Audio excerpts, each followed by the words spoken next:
Hello and welcome to ELEC 1510, our lecture on synchronous up and down counters. Right.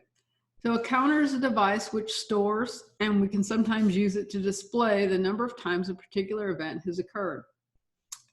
And these events are usually in relationship to a clock signal. In a digital circuit, counters are used for timing, sequencing, and counting. So for a timing example, right, most every computer system has a main clock, which has a fixed frequency, right? You go to buy a computer and it says your CPU is, say, 1.4 gigahertz. That is the frequency of that fixed clock in there, right? And so we can't typically change that frequency because it's dependent on physical material properties, right? So for example, if our system has a 20 megahertz crystal oscillator in it, that means that our clock speed is at 20 megahertz. But suppose we want to control a circuit that requires a 1 kilohertz frequency, right? That's a smaller frequency, a slower frequency. We'd use a counter circuit to divide that 20 megahertz system clock down to a 1 kilohertz clock. So we'll actually take a look at how to use a counter to create a clock divider in one of our upcoming lectures. A sequencing example is when we power up a system, we want a certain sequence of events to occur, right? So a simple example here, starting a rocket motor requires a specific time control sequence of energizing the fuel pumps, the ignition, and exploding the rocket stages in the correct order. Order is very important there. So we can use counters to trigger a sequence of events. And we can use counters as well to count. Right? We might want to measure the flow of roadway auto traffic, and you can do that with electronic counters that are triggered by sensors. Right. So counters have a finite number of states. We're not going to count to infinity. Typically when we design, right, we're working with physical hardware that has limits. We have a finite number of states. In other words, we can count a finite number of values. So each one of those states represent the number, right? Counters advance from one state to another, usually upon receipt of an appropriate signal, normally a clock pulse. We'll talk about the difference between synchronous and asynchronous counters, whether the clock pulse is synchronized or whether or not it ripples through. But typically, it's a clock pulse. Right? There's three different types of counters. An up counter, well, that increases the count by 1. Right? The count goes up. And we do that for every rising or falling clock edge, depending on our circuit design. A down counter increases or decreases the count by 1, right? So if we're at 10, we go back to 9, then we go back to 8, then we go back to 7. There's also counters with arbitrary sequence, so we can come up with whatever sequence that we want, which are typically used for sequencing events. Right? So for example, if we have a 2-bit up counter, so we have 2 binary digits that can represent then the decimal numbers 0, 1, 2, and 3. Typically then that will count, it will start with 0, it will go up by 1 to 1, go up by another 1 to 2, up to 3.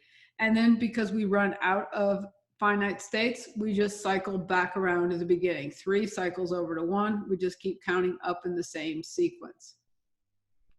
Right. We'll design then a clock like this to increase its count on a rising edge. Right? And in essence, what we're doing is we're counting the total number of rising edges during that time. If we were to design it to count on falling clock edges, right? If we use negative edge triggered flip-flops or falling edge triggered flip-flops, right? We're going to count the number of falling sequences.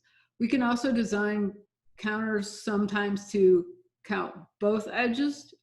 Typically we don't. So we will not design that sort of circuit here. Right. And like I said, counters can be designed to count any sequence. So we could count, say, 3, 0, 2, 1 with our 2-bit counter. So it doesn't necessarily have to be strictly up or down by 1, but we do need to define that, right, when we create our state machine to do this. So we'll go through a set of predefined states. And as you might suspect, if we're counting, say, from 0 to 3, we'll probably call this state S0, S1, S2, S3. You can call them A, B, C, D. You can call them whatever you want. We can then create these counter circuits with any of our types of flip-flops, D, J, K, or T. Right, some counters work better than others, or sorry, some flip-flops work better than others, or more efficient than others with certain types of counters. Right, we'll take a look at an asynchronous counter in a second. We'll see that a toggle flip-flop works really well with that. Right, so our two categories, asynchronous and synchronous, right? They're both implemented with flip-flops, but the difference is how the clock signal drives each flip-flop. Right? So for an asynchronous counter, it doesn't use what we call a universal clock. In other words, only the first flip-flop is driven by the main clock. Right? The clock input of the other flip-flops in the circuit is driven by the output of the previous flip-flop. So we're going to take a look at this. This is a 4-bit asynchronous up counter.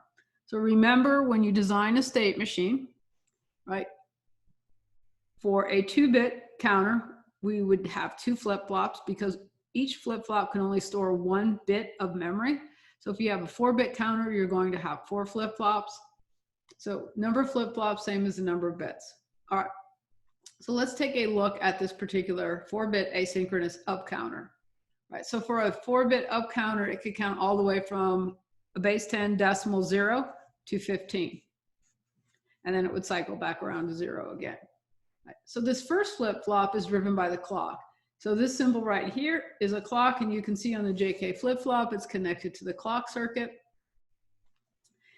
You will see that all of these JK inputs are wired to, so VDD is a voltage source. Just think of that as a logic high.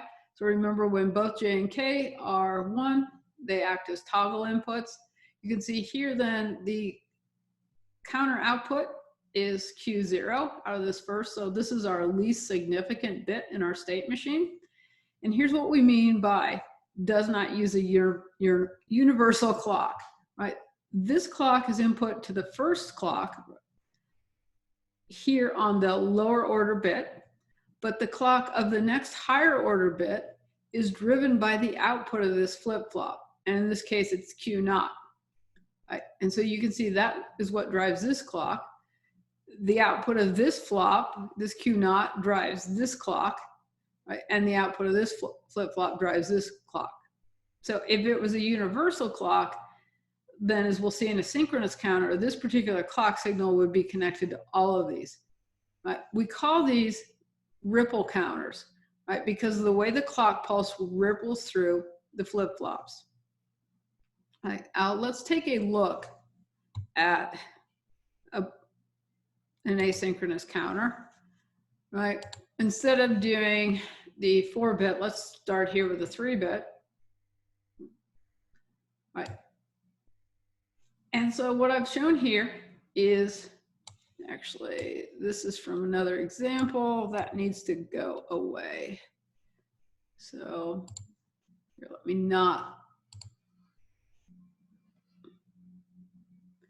just show this. All right. I copy pasted a spreadsheet from another example, and that doesn't belong in there. Sorry about that. All right, let's take a look at our count, right? We want to count, in this case, we have a 3-bit up counter. So a 3-bit asynchronous up counter, right? Our initial state is 0. We're going to count 0, 1, 2, 3, 4, 5, 6, 7, 8 different states. So that's why I've labeled the state names as 0 through S1.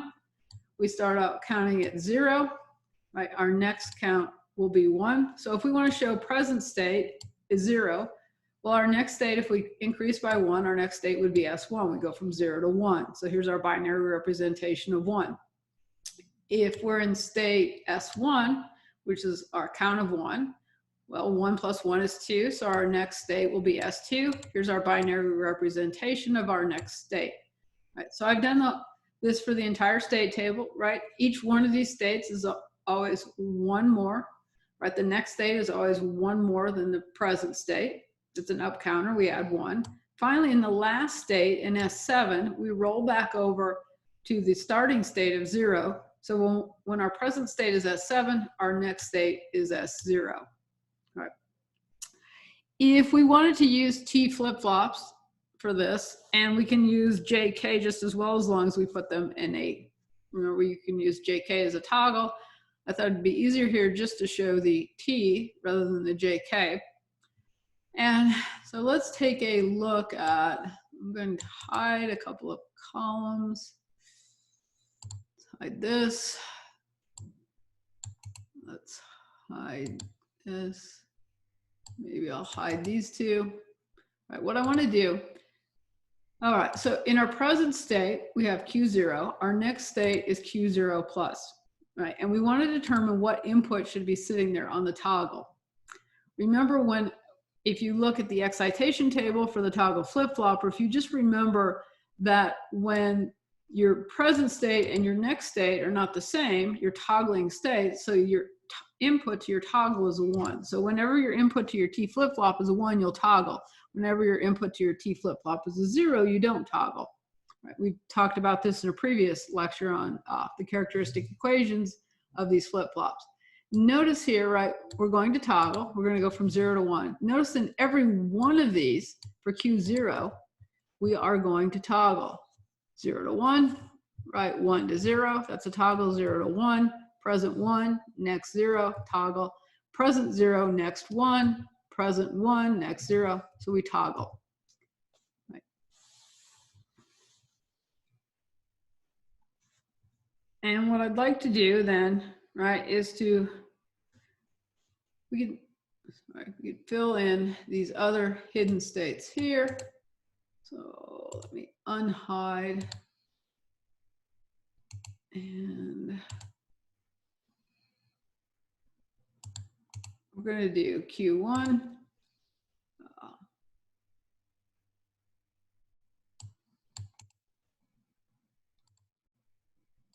Actually,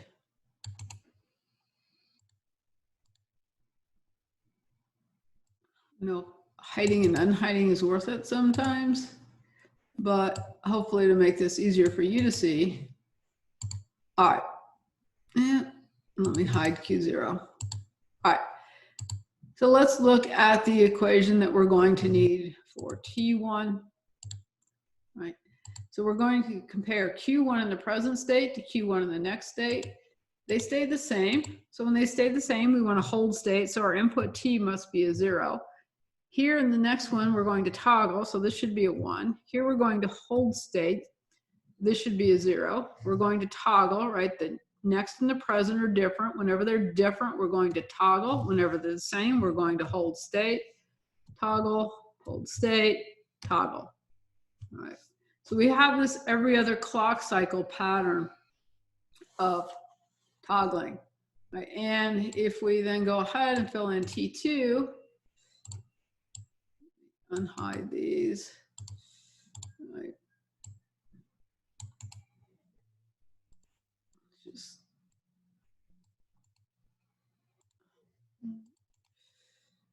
all right. And so here, present state Q2, next state Q2 plus, we're going to stay the same. So we hold, we're going to hold, we're going to hold, we're going to toggle. 1 and 1, we're going to hold, hold, hold, toggle, right?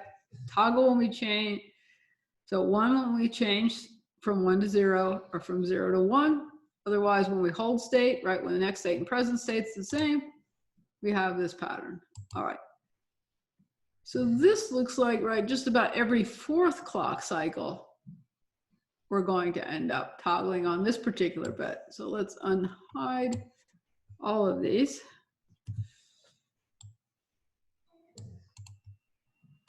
Right. So this is what our state table would look like, right?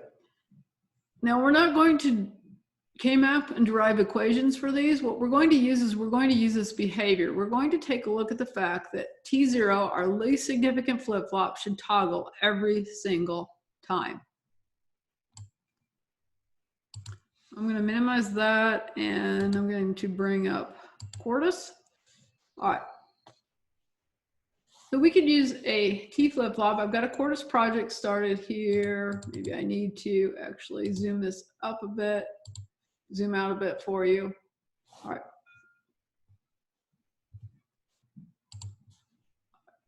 And so I've got a JK flip-flop. We can use that like a toggle, right? I've connected it to VCC. So in Quartus, that symbol VCC is your logic high. It's your voltage source. So J and K are both connected to a logic high or a logic 1, meaning then for the input on these is always going to be a 1, and we know with the JK flip-flop that makes it act as a toggle. I've got an input pin here, clock. So the clock is the only input, the only external input to this circuit. I've got an output here, Q0, right? An output pin that I just rotated by 90 degrees. I've got a NOT gate here, and then we're going to output Q0. Right, we're going to run that through the simulator. And I already did generate this simulation here. So we've got our clock, right, that's going, we've got our simulation that's going for 80 nanoseconds. We've got our input clock pulse. Let's take a look then, right, at our output Q0 and Q0, right? These are exact opposites. That's what they should be. And you can see now on our first rising clock edge here. So on the first rising clock edge at 5 nanoseconds, right, our output on our JK flip-flop toggles from 0 to 1. It will stay a 1 until our next rising clock edge here, at which point, because the inputs J and K are 1, will toggle back to 0. Right. Sorry, that was getting in the way. And on our next rising clock edge at 25 nanoseconds, you can see we just toggle back up. So you can see the output of Q0, right, is toggling. And if you look at it, it looks like a delayed version of this same clock, right? So here, where this clock period, or you can say here, 25 nanoseconds, the next rising edge starts at 35 nanoseconds. So the entire clock period is 10 nanoseconds. For half, right, for half of this time, the clock is high, for half it's low. Well, we have then, let's go back over here, we have then this clock, Q0, is a slower clock frequency, right? For it takes, in this case, Q0 is high for 10 nanoseconds, and from 5 to 15, and then it's low from 15 to 25. And you can see it's the same clocking pattern, just at a twice, or not twice the frequency, at a slower frequency, right? At half the frequency of this. So this has a 20 nanosecond period, this Q0. Right. And so its output is changing every other clock cycle. Why is that important? Let's pop up our flip-flop equations and look at T1. Every other time we want the input, we want T1, right, to toggle. Sometimes we want it to hold state, but every other one, so if this is our clock cycle, right, every other time this one toggles, we want this one to toggle. So we want this one to toggle at half the frequency of this flip-flop. And we just said the output of this particular Q0, or Q, is half that time. Now let's go, let me pop up that simulation again. Now that's the simulation, but the output, I have too many windows here. All right, we have the inversion of this. So Q0 is a falling edge when this is a rising edge. This is a rising edge when this is a falling edge. Notice this is a rising edge at this clock edge. So in effect, we're going to skip this clock cycle. Right. And what we're going to do here in our asynchronous circuit is we're going to add in that other flip-flop and take a look at that output. All right, so I'm going to disconnect this. I am going to insert another flip-flop. We can do this with a toggle just as easily as the JK. Now, what we want to do is we want the inverted output of this flip-flop to come in and clock this circuit. Well, I didn't mean for those to get accidentally connected. And I've got a wire in there I've got to kill. All right.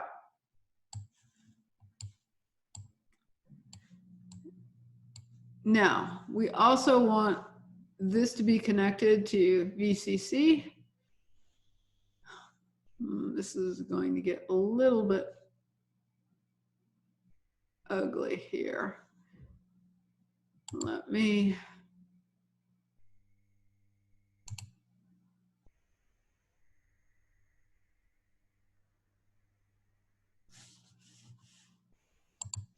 change this connection. I still want to see the output, so let's, no. I want to flip it vertically. All right, so I still want to see what's coming out of Q. All right. What I want to do is I want to just be able to wire then from VCC to here and here to set both of these high, right? Let's grab this. Let's call this Q1 not. And I'm going to put in a Q1 pin.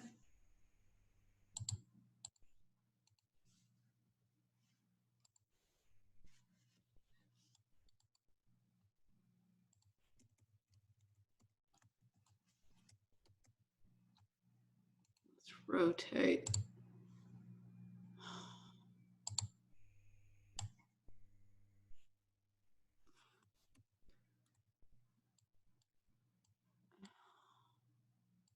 Things just decided to connect themselves when I was rotating. All right, and I need a NOT gate.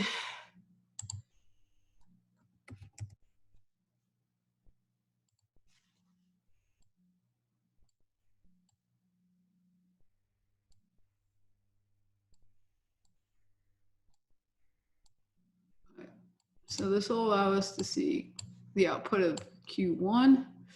And then we'll take a look at Q1 not.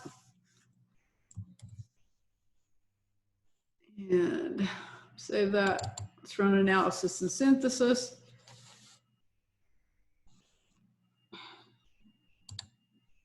Going to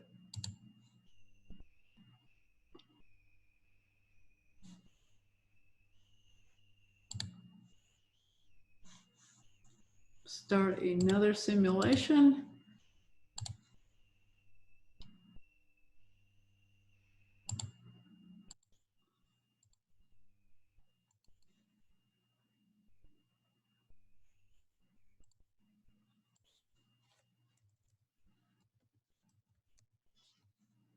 All right.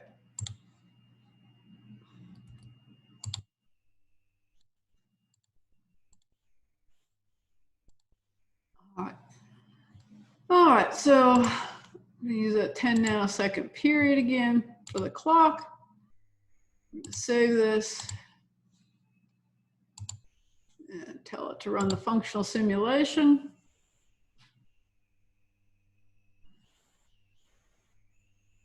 And let's group Q1 and Q0 here.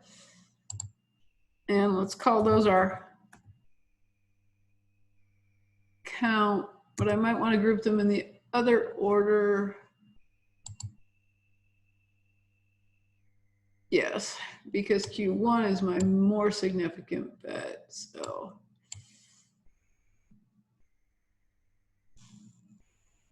let's do this here. Let's move Q1 up here. Let's grab these.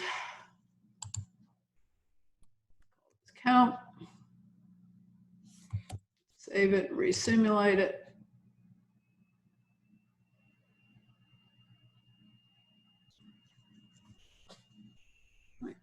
what I want you to see here is we have a 2-bit counter going on, right? We've got 0, 1, 2, 3. Now we just got half the period here, right? Because at the startup, we've just got this signal halfway through coming in, and we have this rising edge here. You can see as we keep running out the simulation, repeating this, we do get the full clock pulse of the cycle. Notice Q naught is going to be the opposite of the Q1 signal. The other thing is, right, is Q naught as well is 4 times the period of clock. So let's take a look here. Let's take a look at Q1 naught. Right. So our clock starts at 15 nanoseconds. Q1 naught is low at that time. It's transitioned to low. It stays low all the way until 35 nanoseconds, 20 nanoseconds later. Then it stays high for another 20 nanoseconds. So if you look at Q1 naught as a clock, it is 4 times, right? Its period takes 4 times as long as our first clock. What we saw with Q0 naught is its period was twice as long, right?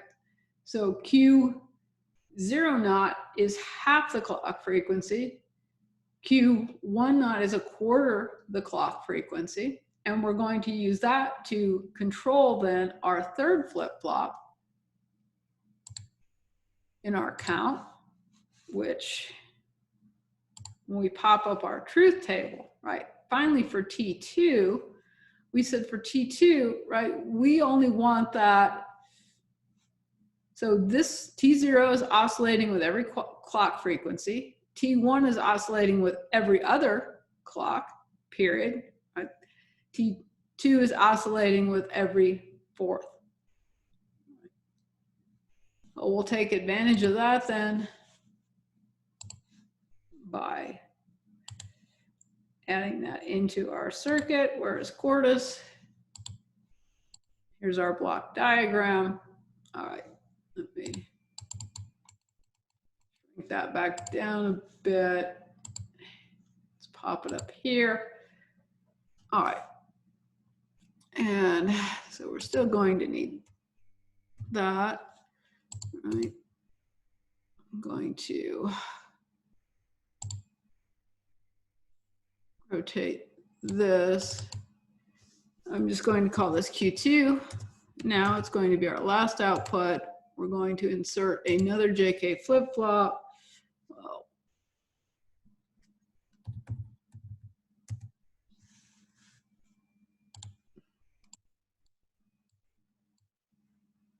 Here. All right. And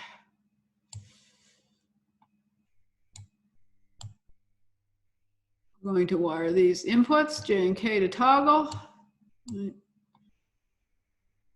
Our Q2 output here is going to come here. I'm not putting in another NOT gate because I'm not going to drive another digit after this. We're going to save this. All right, so we have our 3 flip-flops. Our clock signal, right, just goes into the first, the least significant bit of the flip-flop of the state output, of the count output, right? Otherwise, then we let this signal ripple through to drive the clock. So like I said, these are called ripple counters. When you drive the least significant flip-flop, least significant bit with the main clock input, but then when you let the output of these flip-flops control the clocks of the remaining ones, we call these ripple counters because of the clocking effect that ripples through. All right, let me save that. Let's run analysis and synthesis. All right.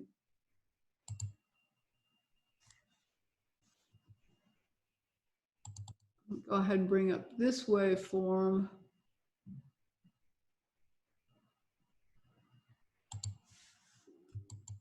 Just delete the signals that are there.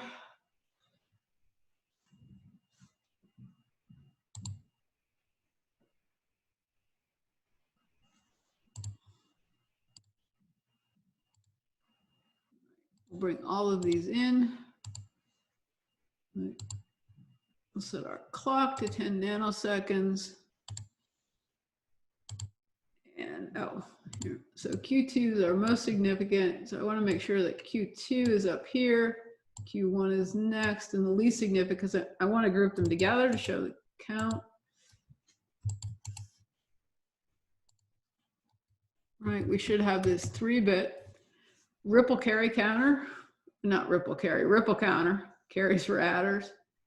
And I'll save that, run the functional simulation.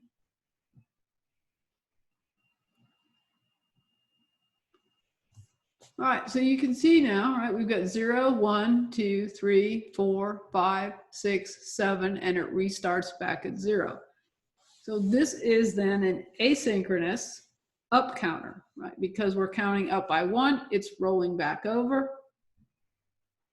And so the asynchronous, there's a little more art to the design in terms of recognizing these particular patterns, having worked with a with a ripple counter. I have to stop saying carry. The ripple counter, taking a look at these particular patterns. Like I said, that's where a little bit of the art and the experience comes from in designing these. And there's some other ways to write these as well in Verilog. We'll take a look at that in another lecture. Right. I just wanted you to see then this particular asynchronous counter, knowing then, we pop this back up, the difference is between the asynchronous counter, that the asynchronous counter does not use a universal clock. That means that not all of the flip-flops are driven by the same clock, right? We have this main clock that drives the first one, right? Then we use the output of the flip-flops to drive the clocks in the other flip-flops, right? Because we call them ripple counters because the clock pulse ripples its way through the flip-flops. All right, so in the next part of this lecture, we'll actually then go ahead and take a look at the synchronous counter.